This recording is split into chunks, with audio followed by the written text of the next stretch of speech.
கல்யாணம் முடிஞ்சு 10 லட்சம் கொடுக்க போறாங்க. அதுல 5 லட்சத்தை உங்க எக்ஸ் ஒய்ஃப் கிட்ட கொடுத்து டிவோர்ஸ் வாங்க போறீங்க. அவ்வளவுதானே? ஆமாம் ப்ரோ. படுத்துக்கிட்டு போத்திக்கிட்டா என்ன, போத்திக்கிட்டு படுத்துக்கிட்டா என்ன, எல்லாம் ஒண்ணுதானே. அது சரி, ஆனா வீட்டுக்கு தெரிஞ்சா? அதெல்லாம் எதுவும் தெரியாது, பயப்படாதீங்க. Good morning boss. என்ன ஜீவா இவ்வளவு லேட்டா வர? பாஸ்போர்ட் ரினிவல் பண்றதுக்காக போனேன். பாஸ்போர்ட் எடுக்கவா? எதுக்கு? பாஸ், உங்க ஜாதகப்படி உங்க நேரம் ரொம்ப நல்லா இருக்கு. பிசினஸ் பெரிய லெவல்ல டெவலப் பண்ண போறீங்களா? அப்புறம் எங்களை ஃபாரின்ல கூட்டிட்டு போவீங்கல்ல, அதுக்கு தான் பாஸ். கேடி அடிக்கடி ஸ்கோர் பண்றாளே. பாப்பரப்பா மனோஜ், ஏன் டெலிபதியை நீங்க நம்புறீங்களான்னு தெரியல, ஆனா ஜீவா முழுசா நம்ப ஆரம்பிச்சிட்டாங்க. இப்படி நம்பிக்கை இருக்கிறவங்க தான் நம்ம கூடயே இருக்கணும்.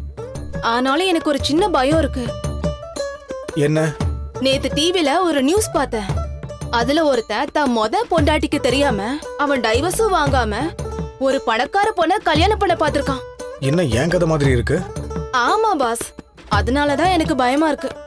கரெக்டா கல்யாண மண்டபத்துல அவன் தாலி கட்டும் போது போலீஸ் வந்து அரெஸ்ட் பண்ணிட்டாங்க பாஸ்.